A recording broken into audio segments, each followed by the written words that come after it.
Hello, and welcome back to my YouTube channel, where in today's video, I'm going to take you through my 4 exam day predictions for the ACCA SBL examination for the pre-seen information relating to the June 2025 exam sitting. My name is James, I'm an ACCA qualified member, and I help students all around the world, just like the students above me who have passed the SBL exam, taking them through my exclusive SBL notes. So if you'd like a copy for yourself, I'm delighted to say they are now available. And I've put the link down in the description. You can check it out yourself, get a copy, and you can follow it through with the video. I'm also delighted to say that I'm associated and affiliated with Astranti. They offer mock examinations, pre-seen analysis packs, and again, if you click the links in the description of this video, you can check those out. They're definitely going to help you to get the 50 plus. And as always, for pure transparency on the channel, as always, if you were to purchase anything using the links down below, I'd be entitled to a small percentage which goes to supporting the YouTube channel. As always, a massive thank you. I'm so pleased these notes help. If you have any questions, let me know how you're getting on in the comments below, but we're going to get straight into it because our area and exam prediction number 1, and it's worth saying whilst I scroll down, I have no crystal ball on these sort of things. I have no insight with the examining team. This is my disclosure on public record that I have not seen the exam paper. This is what I've thought as I've been going through the pre-seen notes. And look at these beautiful notes. Good grief, they've taken a long time because area number 1 is all about the environment and sustainability. Now, where are we going to start on here? We are going down to page 5. This is where it's all about the process of making the shoes, the actual industry and application of the pre-seen information that we are given. That is one of the big differences of actually getting a pass on here. So this is where the key thing that you need to get down on your notes is the big impact on the environment.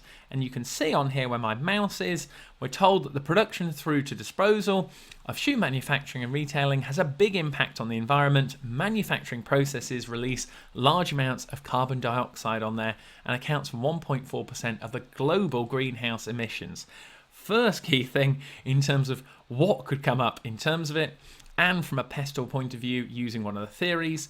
And you can see the other point just above. I'll move my mouse onto it now. We're told that the processes of manufacturing again have a negative effect on the environment, and this is where, as a result, a growing number of customers are unwilling to purchase shoes manufactured in these markets. So this is where you've got to say to yourself, the writing could be on the wall there as to a few little hints about the environment and sustainability. And then if you go down to page 12 in your notes to the risk register, this is where we're told on the risk register, you can see on the right hand side that we have the environmental impact of the shoe industry and the customer's reaction to it is one of those risks associated with it on there. And it could link into other areas such as SWOT, pestles, porters, Tara model on there. Again, I think it's just one of those areas that you kind of go, it's very topical. They've just released the new sustainability standards as well. They're getting put into practice. And the final thing for your notes that when I read it through, I went, well, hang on a second. They've said all these risks about the environment, sustainability. And if you look at the officers and their roles actually on page 9 on the left-hand side, nobody is accountable for sustainability or the environment on there, let alone any KPIs that link into it. So again, that would be my first area for your notes, that if I was making some predictions, the first one would be something about the environment or sustainability coming up on the exam day. Now, area number 2. This is an important one. It's all about ethics and governance. So what I've done here is, if you go up to page 1 in the notes, you'll see quite a lot of things to get on there. But the key bit for your code of ethics, as you would imagine, got to get it on record, is the actual code itself from set by ACCA's Code of Ethics: integrity, objectivity, professional behaviour, professional competence and due care, and confidentiality. So it's all well knowing those for your exam, but the key thing here is to actually apply that to the scenario. That is what they are looking for. We're also told on the ACCA's website that if you've done your ethics and professional skills module, you have a better chance of passing your SBL exam because they have to put ethics in there somewhere. So then the question lies, from the pre-seen materials, what have we seen that you could maybe make a bit of a judgment to say that could lead to an ethics question? Well, the first area that I thought was I definitely have that down in my notes is on the right hand side on page 6, which is all about the National Shoe Union, the NSU, and this is where you've got pestle factors on there about the staff. It links into their interest of members, pay and conditions. If there's going to be some sort of ethical judgment, it most likely could involve the staff. And then if you actually go down to that page 8 again, for the key stakeholders, you can see on there we've got the trade union, again the NSU included in the key stakeholders group, along with the staff themselves. So again, well worth noting down as a result on there. Now, if ethics or if governance was to come up in one way or another, you've then got to say to yourself, well, who is accountable for this in Dearn? And if you go to page 9 on the left-hand side, look at the executive chair, because they are accountable, whoever they are, remember we are not told any of their names, for good governance. So if anything comes up on the exam day, something to do with bad ethical behaviour or in terms of poor governance on there that leads to poor performance, refer to that executive chair and also maybe link it into the Chief Human Resources Officer that if it relates to an ethical question on there. It all depends how it's worded, if of course it was to be tested on the exam day. Now, where could this also link into, and where have we seen other aspects of governance? Well, if you go up to page 7 in terms of the share ownership on the left-hand side, we're told that Dearn is not listed on the London Stock Exchange, but governance arrangements are consistent with good governance, good corporate governance on there. So you kind of say, well, we're not actually told what that actually relates to in particular, any standards. We might be given those on the actual exam day itself on there. Now, it also says it is also not listed. So you kind of say to yourself, and again, this is just, I haven't got a crystal ball, but who knows on there. We have one of the theories, which is all about the 3 E's. If you come up to the notes, up at the top on here, where the 3 E's model explained is all about discussing obligations of a public sector organisation to meet the economy, effectiveness and efficiency. In other words, the 3 E's criteria to promote public value. So again, I've put down there could be tested because we could get a requirement, and they've hinted and they've told us it's not a listed organisation. And what if they were actually to become listed, actually float the company on the stock exchange? That 3 E's could be tested on there as well. If we come back down to page 7, just to see where it overlaps with other areas of potential governance issues, again, to hint, they've put it's a non-listed company, but it's the next bit of they do not have an audit, nomination or remuneration committee. There is an internal audit team which reports to the Chief Financial Officer. So no committees thrown in there as well. And bear in mind, you can see on my notes, Dearn has revenue of 352.5 million for 2004. If you'll find the figures on page 12, so that's a significant amount. And to not have these committees really does sort of raise the red flags on there from a potential internal control issue and risks that could develop on there, especially from an ethics or governance point of view. So that is my area and tip number 2 of an exam day prediction, something involving ethics or something involving governance that we're told in the pre-seen notes. Now, area and prediction number 3, some form of stakeholder analysis and then linking to a theory area such as SWOT or PESTLE. Now, there are quite a few of the theories that it could relate to, but those are my 2 that if you go through my full notes and you download a copy, you will see throughout, like you can see on the screen, I've put potential, like here, you've got SWOT analysis opportunity on the right. It just goes through it. But if we come down to those key stakeholders, on page 8 on there, so let's bring it back up. This is where we're nicely broken down everything from the actual factory, we've got the distribution partner, we've got the unions in there, bank and suppliers, we've got the shoe association, shareholders. There's a lot of different areas that could possibly come up on there, and applying back to the scenario. So you'll see on that particular key stakeholders paragraph, notice my sort of color coordination, because lots of students are going to make mistakes on this pre-C material because they can't work out where the different areas relate to, and that's why I've linked it into, so it's a bit more easier to follow. Even I need it on here because I'm going, oh my word, that relates to there, and then you've got Luckland, and then you've got Lena, that's the actual place, and a town in southwest Luckland that they still have some operations. Everything else has been moved to Totland on there. So I think that is definitely going to confuse people, especially you will not pass the SBL exam if you do not apply things back to the scenario correctly. Now we get on to why I put down SWOT and PESTLE. And it's worth getting on record that I've just picked out these two because I just fancy one of them to come up. However, that is not to say, you'll see in the notes, that Porter's 5 forces on there, and Soft's matrix.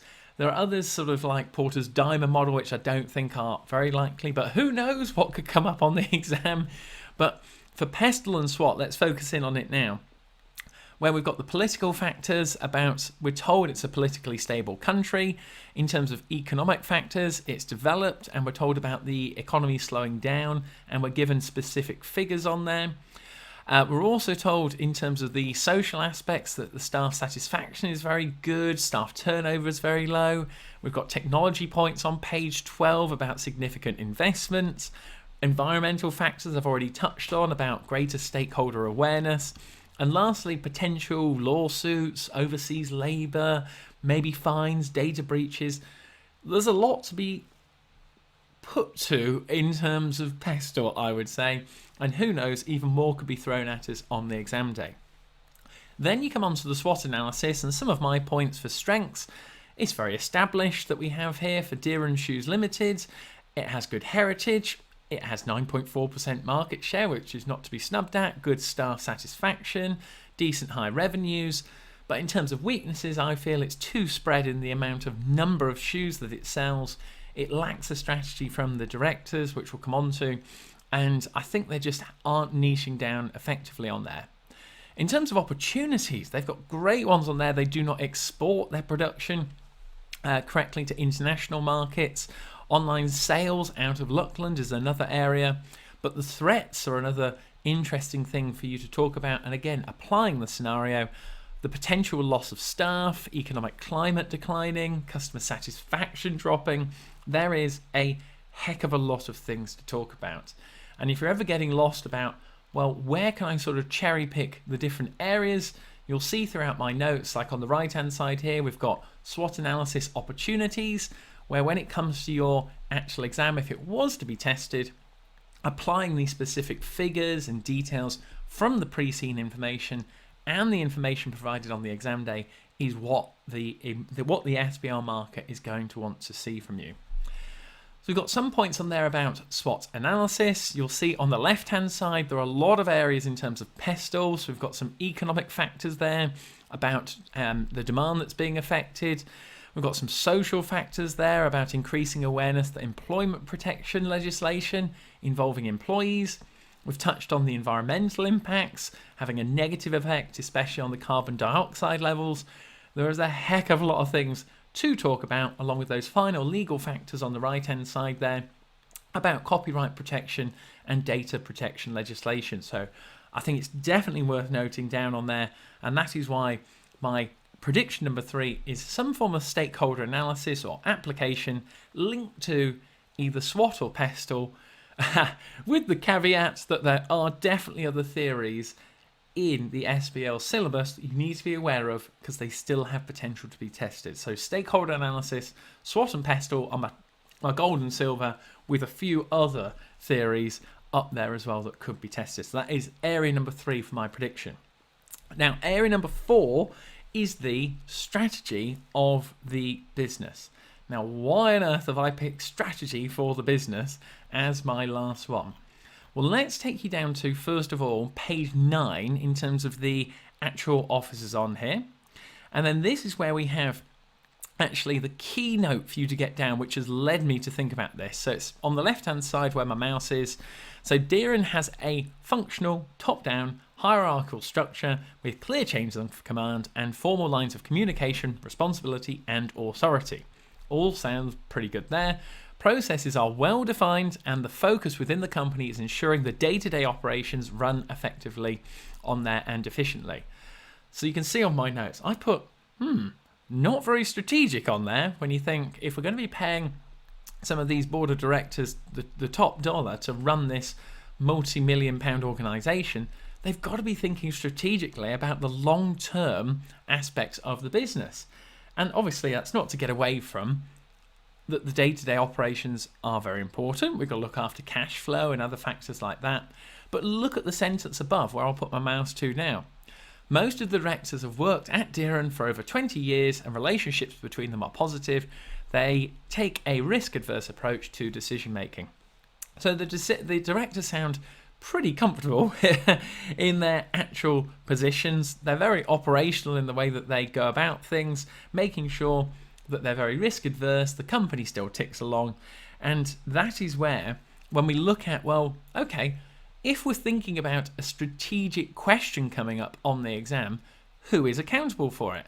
And this is where we have the executive chair who is accountable for specific, strategic, that was quite a tongue twister, wasn't it? Initiatives that you can see on there. And then also we have, as you can see, the chief executive officer, the CEO, is responsible for the effective implementation of the strategy. So that's where those are the two people, if we are given their names on the exam day, that you need to be aware of from a strategic point of view and who is accountable. Now, the other factor that goes with this, and you might have seen it from my notes on the left there, is that we have not been given any KPIs for the directors in the pre-seen materials. And I say this because in past pre-seen materials, they love to throw in the examination team KPIs for us as students to apply in our actual answers. So again, it wouldn't surprise me on the exam day if they gave you some KPIs or you could mention it as a point.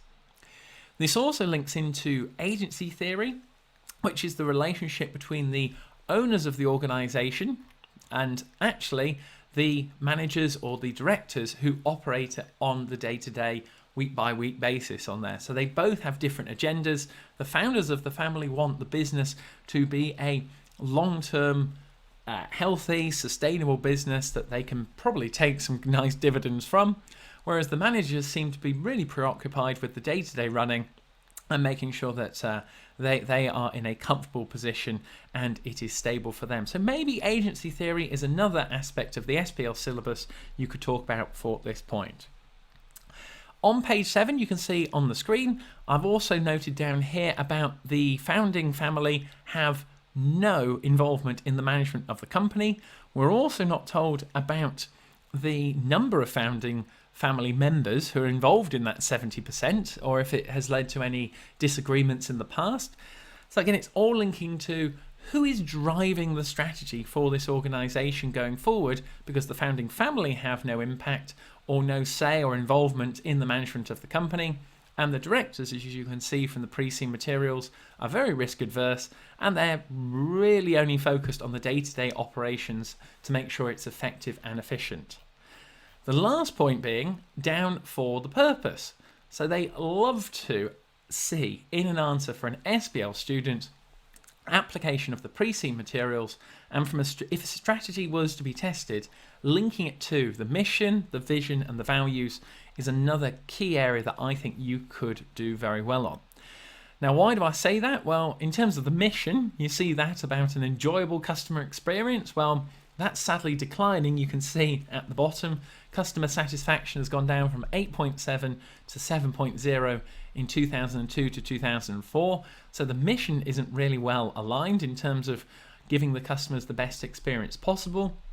In terms of the vision that links into the strategy of the organisation, so 3 to 5 years into the future, that they want to become the first choice for shoes for the whole family. Well, if you look at page 4, in terms of first choice, Yes, they cater for all markets, but they only hold 9.4%. So could use some improvement there. And lastly, the quality has been falling in terms of the actual values of the product and the service, but it's good news in terms of the staff for the long-term commitment. You can see at the bottom, staff satisfaction has always been above the level of 8. So that is where my tip number 4 for my exam day prediction is the strategy of the business. Plenty to talk about, and could also link into some other theories on top of that. Again, you can see those up at the top of the notes that could be tested and for you to apply in the situation. And that takes you through my 4 exam day predictions, as I said, with no crystal ball about what is coming up on your exam, that I hope helps take you through for your SBL revision. If you have enjoyed the video and found some value in it, be sure to drop me a like and subscribe so you don't miss out on any of the future videos. Click the link in the description so you can access a copy yourself of these notes and check out those Astranti mock papers. Make sure you do a couple of those before your exam. They could be the difference in getting you the 50 plus. But stay tuned, I'm going to put another SBL video above you now. Make sure you click it and I'll see you on the other side for another video. So thank you very much.